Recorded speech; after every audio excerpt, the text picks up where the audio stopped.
Alright guys, welcome back to Burning Rubber Garage. Me and Justin thought we'd try something a little different. We got a mic set up, so hopefully it works. If not, we probably won't air this. So I'm not going to do captions under every damn thing we're saying. So anyways, what we've got going on here is we just wanted to talk cars with you guys. We want to try a driving vlog. A lot of guys do this. So we got, we're on our way to get plastics for Frankenbike and probably the other CRS. So guys got a deal on our classifieds. We're gonna go snag it. We thought, why not film on the way up? One thing we wanted to try and film about is like, hey man, if you had 10 grand, what are you building? Ooh, 10 grand, huh? Honestly, I'd go for like an 01 Mach 1. It's pretty decent because you could probably find one, what, 8 to 10 grand. You might be spending the full cash on the car. True, but for the class what they are, tons of modifications. They're fairly light for what they are. It's true. That Mach 1, I think they still had a 4-valve in there, just over 300 horse. 4-valve, I think it's a 5-speed. I believe it's a 355 rear end. They sit a little lower than the GT. I think it's just a ½ inch or something. I've had one. I had an 04. It was a solid car, and I literally beat the shit out of it every time. Yeah. Never it takes it. Yeah, it took it. Was it as fast as the Cobra? No. Oh, dude, sport bikes. 10 grand, would you change your mind and get a sport bike? Oh, 10 grand, man. I had my fair share on sport bikes. We've both been hit on sport bikes. We've both been hit on bikes, yes. But I still ride. I still ride a lot, so obviously you ride too, so. Yeah, we still like bikes. I mean, there's nothing quite like getting on a sport bike and accelerating, but I like having steel all around me, so yes. I'd go with a car as well. Mach 1's a damn good choice. I've got two I would probably try and build, and it'd probably come to which car I could find cleaner first. First one being box body. 88, well probably 89 to 93 Fox body. Just either a notch or a hatch. Not going to be very picky. Probably pick one up anywhere from 6 to 8 grand, super clean. Any cash I have left is going right to bolt-ons. There you go. Wait, would you do a power adder? Would you throw a blower on there? Or? If I had a 10 grand budget and I had the money to do a power adder, because they're a lot cheaper for that car, I would. But if not, I'm going nitrous. I'm going to blow the motor. Direct inject nitrous, that'd be awesome. Intake, exhaust, selectable switched programmer, and nitrous. Probably gears too, and then subframe connectors, and I think I'd be pretty slow, but still it would feel fast. Okay, so scrap the 10 grand, you have 25 grand, what would you pick? Shit, that takes it up. I mean, what's my goal? Let's say quarter mile speed. You want to go for just some speed. What's your quarter mile $25,000 car? Or vehicle. Let's go vehicle. Man, there's nothing cooler than a C10. But go C10? But I think I really like the Mustang I have. Yeah, you're right there. You're what, 640-ish horsepower? Yeah, the flywheel. I mean, you're probably putting down in the 5s. I need some tires. It would give me enough for a power adder and maybe some stickies. But I've already done that, so let me think about it, and you let me know what you would do, and then I'll come up with something new, because that's been done. My 25,000, I would have to go a Cat-Eye Chevy truck, a 5.3.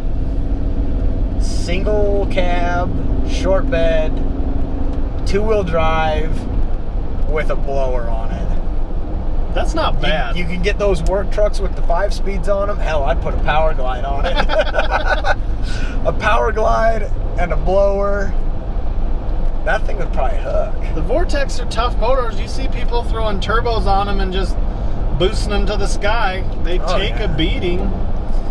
Dude. I mean, stock form, you're not going to be blowing any doors off, but with a couple cheap mods, it'd be quick because it's light. See, my thing is, $25,000 is such a huge budget. We can get a really clean work truck 2-wheel drive for well under 9 grand. I'm talking like $7,500, $8,500. That gives you enough for a trans, a ton of motor work, a big rear end. You're going to get a cage. You're pretty much going to be looking like Daddy Dave with less power when he was driving the pickup. Oh, back when he was driving the S10? Yeah, that's... Speaking of which, Justin, man, they love building those trucks. That's actually where I got it from. I mean, those guys, Those guys are pretty crazy, but a lot of fun. If I had that kind of money, I have always wanted the older GTR, like your 90s that's been imported, right-hand drive. That would be a cool car. I don't know what I would do with it because I don't know how easy it is to find parts. I've never looked into one, but they're so cool because no one else has them. All-wheel drive. They were banned in the US. They had to have been banned for a reason. You know?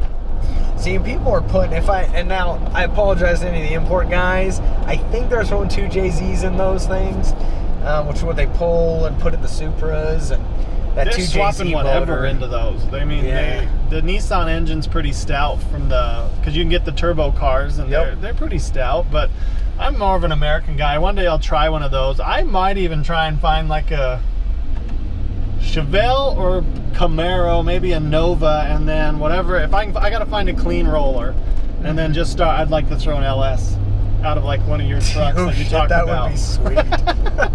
I mean, we're cruising in the Cadillac. It's got the 6.2. It moves this heavy vehicle like it's nothing. So you imagine throwing it in a car that's half the weight of this thing with some power adders on it.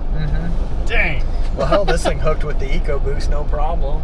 Yeah, it ran with the EcoBoost that we don't condone racing, but it was right with it. The EcoBoost is a solid motor. I don't know if I'd use it as a racing platform for me, but yeah, I like the torque, and I need the torque, so I want the V8 with a power adder of its own.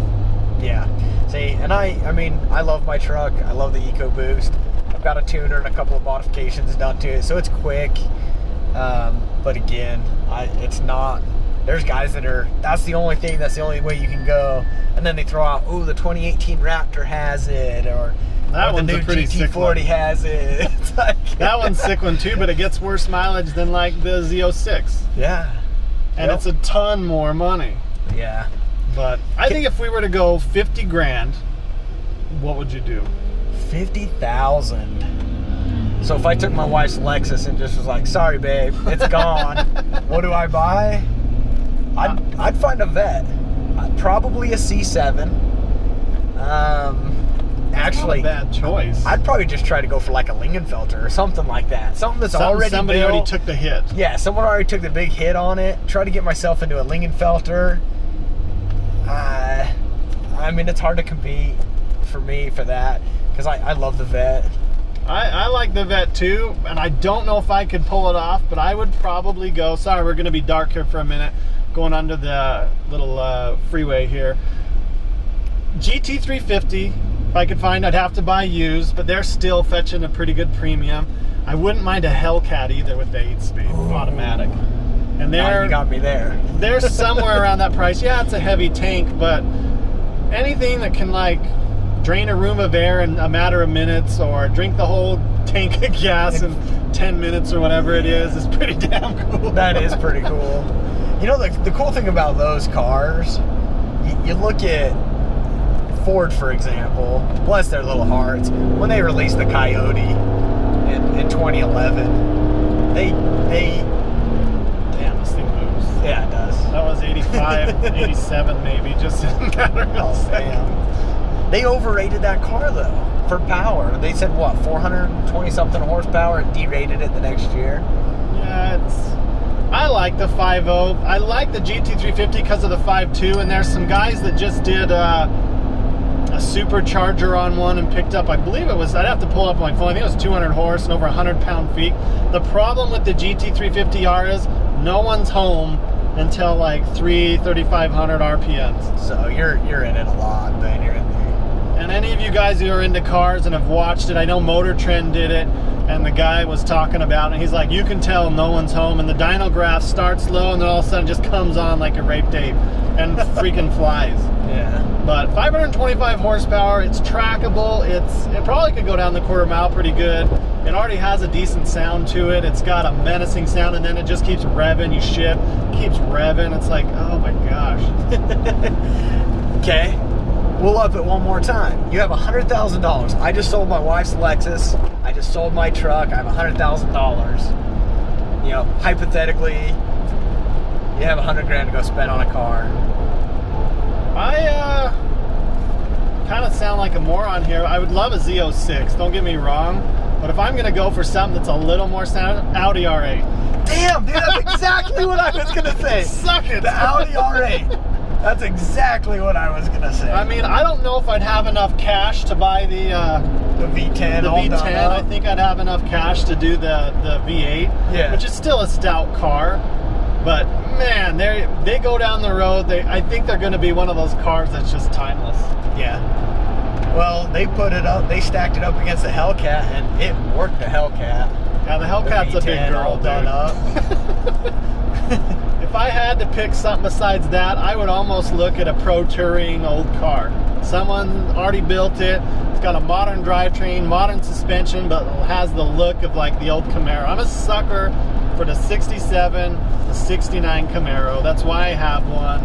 I want another one. Do a full resto mod on it, put a new power plant in it, new electronics. Because something like that you're not going to see going down the road. You're probably not going to see an R8 next to you at this traffic light. You're probably not going to see a 60-something Camaro either. So Yep.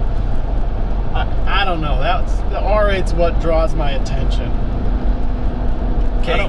I don't know if you can get a Lambo for that or a Ferrari. I don't think you can. If so, it's a low end one. You're It's going to be the dude in the Porsche Boxster S or whatever. I got a Porsche, guys. I'm cool. Nothing wrong with Porsche, but the guys that drive those little Boxster S's, they're not bad. It's just they treat them like they're in a 911 turbo. Yeah. Or a GT3 or something like that, and you're like, dude, my Mustang probably will eat your lunch. Oh yeah, it would. It would eat it alive. Get a good look at these taillights because that's all you're going to see. What would you do besides the R8? Oh, besides the R8, if I had $100,000, it'd be really fun to just dump it into a truck. Yeah, you can't go wrong with a truck. But that's a whole different conversation for a truck build. If we want to keep it into the track or keep it into just speed, I'd have a hard time building a track purpose drag car. But it's only good at one thing. Yeah. That's why I went Pro Touring. I like it to be able to handle it. It's still going to go on the track. Yeah, it's not going to be as fast as something that's set up to just squat. You know, maybe the Demon. It's drivable. Dude. You have a warranty. It's going to hold its value. It's got launch control. It would be built-in a blast. line locker. Yeah, you got rid of your truck. How are you going to get it to the track without roll? Because they say, like, when you turn and you got the skinnies on, it's going to roll over itself because it's so heavy. I'll borrow one of your 6 trucks. For $1, I think you can have them throw the interior back in. Oh, there you go. All right, so let's say you've got a car. What's your first couple modifications? What are you doing? First couple modifications on a budget. I'm going to put intake and exhaust on it. Make it sound like it should. I make like it sound good. Well, hell, here's a perfect example. My 2012 Mustang. First thing we did, we lowered it, intake, exhaust. We did the Borla exhaust, which sounded awesome. I was a huge fan of the Borla exhaust, which is pretty much what your Ford Racing exhaust is, right? Yeah, it's just a cheaper version. I didn't want to pay for the damn Borla. It's twice as much. They're like $700 for a Catless. Yeah, it's all, what is it, 304 stainless or Something like that. I don't something? remember. It's supposed to last forever, but I don't keep cars that long, so whatever. But then now with the way technology is with the new cars, hell, you throw a tuner on it and it does wonders for the motors. Some of them, like the Camaro, and I think the new Mustangs have that active mode exhaust, which sounds pretty freaking good from factory. Oh yeah. Especially if you get rid of the cats, and yeah, the Vet has it. My little brother has it on his Corvettes. A lot of the Camaros have it. The GT350 has it. They sound really cool. Yeah. I'm trying to think. My first mod, like especially if it's a Mustang, I'm getting rid of the mid pipe. I'm going to get high flow cats and probably a cat back just to give it the sound and intake. I mean, that's kind of where you start. You nailed it. Yeah. The second mod, what are you doing?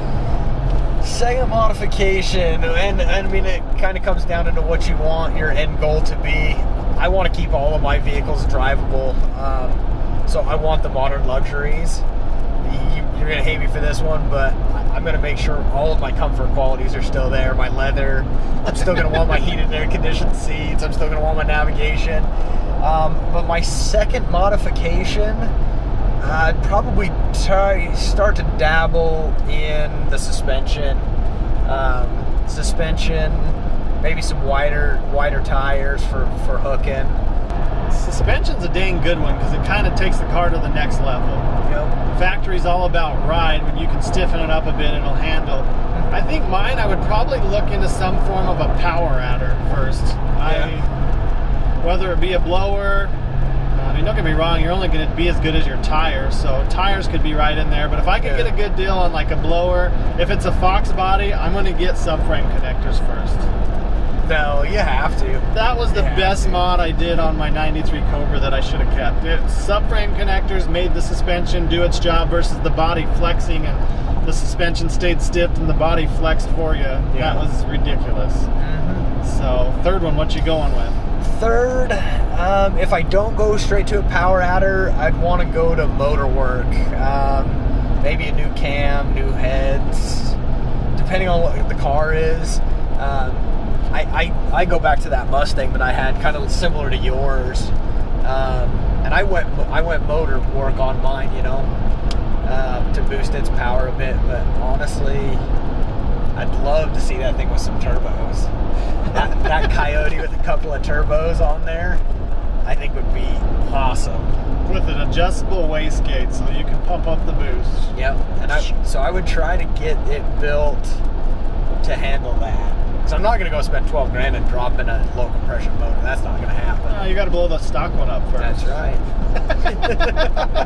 And then claim it as stolen and drive it off a cliff. But I think third, I'm going to go, if I didn't do it already, I would be definitely getting tires and suspension, because I like them to sit right. I like the ride height, and I like it to hook. There's nothing worse than when you hit the gas and you just spin or you're out of control. All that power is worthless. So most guys recommend, like you did, suspension, tires, get it ready for power, then give it power. I'm a retard. I go backwards. Retard should not be said. Special. I'm special. Special education. I'm special education. And I like to do it backwards. Power adders for me come first, because once you hit third or fourth, you got enough. You should be good to go down the road. That's right. Wait, that's what I do now. That's why my track times are so slow.